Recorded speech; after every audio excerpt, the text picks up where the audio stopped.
Bismillahirrahmanirrahim. Assalamualaikum warahmatullahi wabarakatuh. Alhamdulillah wassalatu wassalamu ala Rasulillah Muhammad ibn Abdullah wa ala alihi wa sahbihi wa man tabi'ahu bi da'watihi wa man wala. Amma ba'du. Pada kesempatan kali ini di pagi yang penuh dengan mubarakah ini insyaallah wajib kita bersyukur kepada Allah Subhanahu wa taala dengan mengucapkan kalimat tahmid alhamdulillahi rabbil alamin. Semoga segala bentuk nikmat yang diberikan oleh Allah Subhanahu wa taala dapat dipertanggungjawabkan kelak di hadapannya. Amin ya rabbal alamin. Kemudian kalimat salawat Allahumma shalli ala Muhammad tetap kita haturkan kepada sang reformasi dunia, Nabi yang telah membawa perubahan yang sangat begitu luar biasa di alam semesta ini, yang dengan diutusnya sampai dengan sekarang kita bisa mengetahui mana yang baik, mana yang buruk, mana yang hak, mana yang batil, mana yang harus kita adopsi dan mana yang harus tereliminasi, dengan membawa risalah Islam dan iman, sehingga dengan itu kita dapat hidup, menjalankan hidup dengan maksimal sebab diutusnya beliau di beberapa abad yang silam, dengan mengucapkan kalimat salawat Allahumma shalli ala Muhammad wa ala ali sayyidina maulana Muhammad, dengan harapan semoga kita mendapatkan syafaat dari beliau dari alam dunia sampai dengan alam akhirat. Amin amin ya rabbal alamin. Baik, melanjutkan kajian kita dari episode 1 yang sebelumnya terkait dengan pembahasan hadis Al-Arba'in An-Nawawiyah. Kemarin kita telah membahas, saya telah membahas hadis yang kelima. Sekarang masuk ke hadis yang 8. Telah saya sampaikan bahwa kami membuat kajian di bulan Ramadan ini tidak mengambil dari keseluruhan hadis yang ada di dalam kitab Al-Arba'in An-Nawawiyah. Saya hanya mengambil sebagian-sebagian saja yang kami anggap itu merupakan hal yang terpenting yang ada di dalam ini, yang berada di dalam kitab hadis Al-Arba'in An-Nawawiyah ini. Bismillahirrahmanirrahim. Al-haditsus tsamin. Hadis yang nomor 8. An Ibnu Umar radhiyallahu taala anhuma, dari Ibnu Umar radhiyallahu taala anhuma, semoga Allah meridai keduanya. Siapa keduanya? Abdullah. Kemudian yang kedua adalah Umar. Abdullah itu adalah putra Sayyidina Umar. Makanya di sini disebut Ibnu Umar, anaknya Umar. Anaknya Umar itu Abdullah bin Umar. Semoga Allah meridai keduanya. Anna Rasulullah sallallahu alaihi wasallam, sesungguhnya Nabi Muhammad sallallahu alaihi wasallam, qala, beliau berkata, umirtu an uqatilan nas, saya diperintahkan untuk membunuh manusia atau untuk memerangi manusia, hatta yashhadu an la ilaha illallah wa anna Muhammadar Rasulullah, sampai manusia itu, mereka itu semua manusia itu bersaksi bahwa tidak ada Tuhan selain Allah dan Nabi Muhammad adalah utusan Allah. Wa yuqimus shalah, kemudian mengerjakan salat, wa yu'tuz zakata, kemudian menunaikan zakat. Fa idza fa'alu dzalik,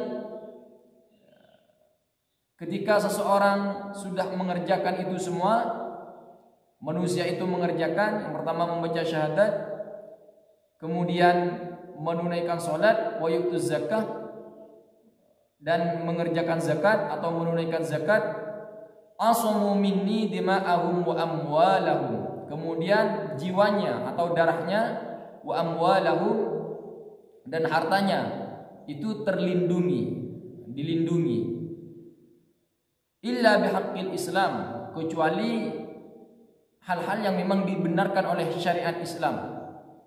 Wa hisabuhum 'ala Allah Ta'ala, kemudian hisab mereka itu dipasrahkan kepada Allah Subhanahu wa taala. Rawahul Bukhari wa Muslim. Hadis ini diriwayatkan oleh Imam Bukhari dan Imam Muslim. Baik, saya coba membahas yang dimaksud di sini, bahwa Nabi Muhammad SAW diperintahkan oleh Allah Subhanahu wa taala. Jadi kalau Nabi Muhammad SAW itu diperintahkan oleh Allah Subhanahu wa taala, maka pada sejatinya hal tersebut juga diperintahkan kepada kita, diperintahkan kepada umatnya. Jadi sesuatu yang diperintahkan oleh Allah, baik kategori sunnah, kategori wajib, Kategori yang lainnya yang diperintahkan oleh Allah Subhanahu wa taala kepada Nabi Muhammad SAW itu pada esensinya, pada intinya juga diperintahkan kepada kita.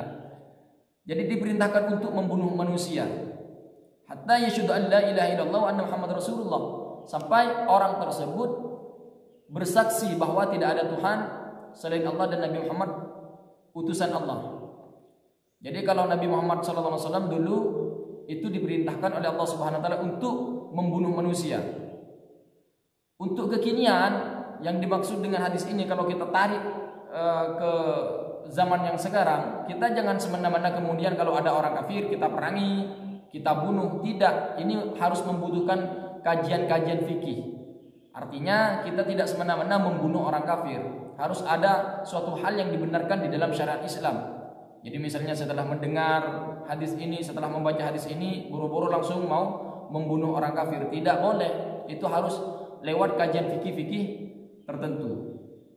Baik, kemudian yuqimus shalah wa yu'tuz zakata. Kemudian sampai mereka itu menunaikan salat, wa yu'tuz zakata, dan menunaikan zakat.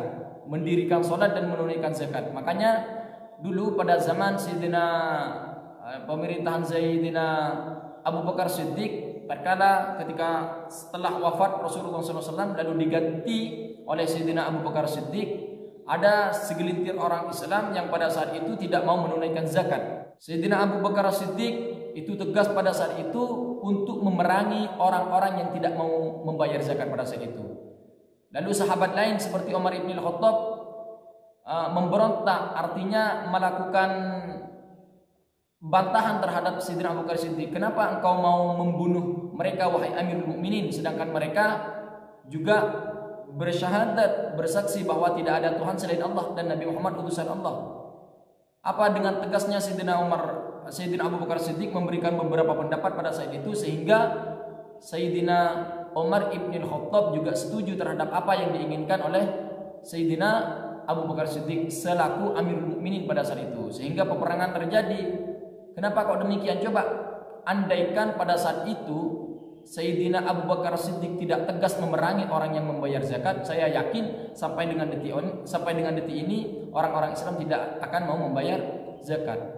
Dan itu hikmah yang kita ambil dari ketegasan Sayyidina Abu Bakar Siddiq itu, sehingga sampai dengan detik ini zakat tetap terlaksana di dalam agama Islam.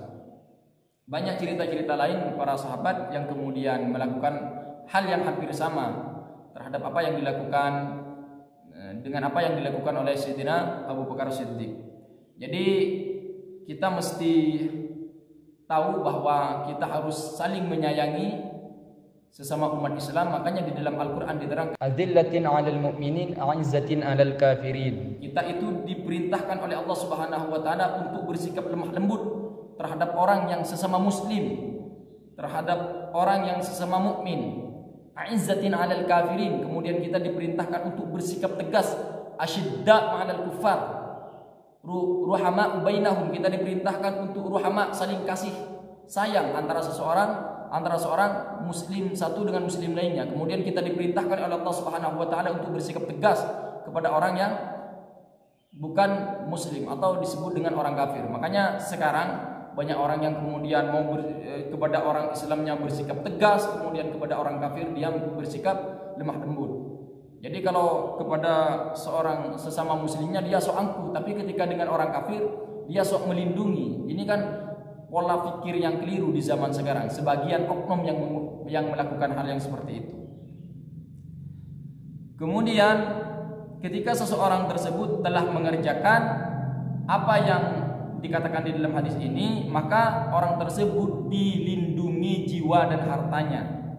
Seperti itu. Jadi kalau sudah fa idza fa'alu dzalika asamu minni dima'ahum wa amwalahum. Kemudian ketika seseorang telah mengerjakan salat, menunaikan zakat, kemudian bersaksi bahwa tidak ada Tuhan selain Allah dan Nabi Muhammad utusan Allah, orang tersebut dilindungi jiwanya dan dilindungi hartanya. Illa bihaqqil Islam, kecuali hak Islam, kecuali sesuatu yang memang dibenarkan di dalam agama Islam untuk dibunuh. Ya, untuk selanjutnya insyaallah ada pembahasan orang yang boleh dibunuh pada hadis yang nomor Hadis yang nomor berapa saya baca tadi? Hadis yang nomor 14 insyaallah akan dibahas untuk selanjutnya. Di sini orang yang boleh dibunuh, la yahillu dima'u imri'in muslimin illa bi thalathin. As-sayyibu zani wan nafsu bin nafsi wat tariku lidinihi al mufariqu lil jamaah.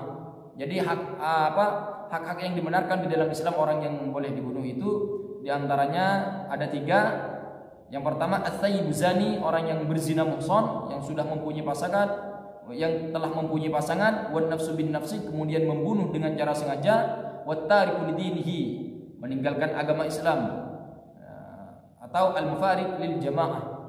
Ini untuk pembahasan selanjutnya. Jadi untuk konteks umirtu an uqatilan nas, kalau konteks ditarik kepada konteks kekinian, kita harus melewati kajian-kajian fikih tertentu atau kajian-kajian fikih. Artinya jangan kemudian setelah membaca hadis ini lalu pergi ke rumah orang kafir, membunuh orang kafir, membunuh orang-orang yang tidak seakidah dengan kita. Jangan. Ini harus lewat kajian fikih terlebih dahulu. Wa hisabuhum 'ala Allah taala, kemudian hisab mereka atau amal mereka, hisab mereka 'ala Allah taala, itu diserahkan kepada Allah taala. Makanya kita selaku manusia itu hanya menghukumi yang zahir-zahir saja. Nahnu nahkumu bidh-dhawahir. Kita menghukumi hal-hal yang zahir saja, terkait dengan yang batin, perasaan, kemudian hal-hal yang tidak nampak dalam manusia itu diserahkan kepada Allah Subhanahu wa taala. Mungkin itu yang dapat saya sampaikan. Semoga barokah dan bermanfaat. Sering saya sampaikan di setiap kajian YouTube yang ada di dalam channel YouTube Abdul Rahman. Saya sering menyampaikan bahwa ketika ada kekeliruan terhadap apa yang saya sampaikan di dalam video ini, sampaikan kepada saya dan mari kita diskusikan secara ilmiah. Mungkin itu yang dapat kami sampaikan. Semoga barokah bermanfaat. Billahi taufiq wal hidayah. Wassalamualaikum warahmatullahi wabarakatuh.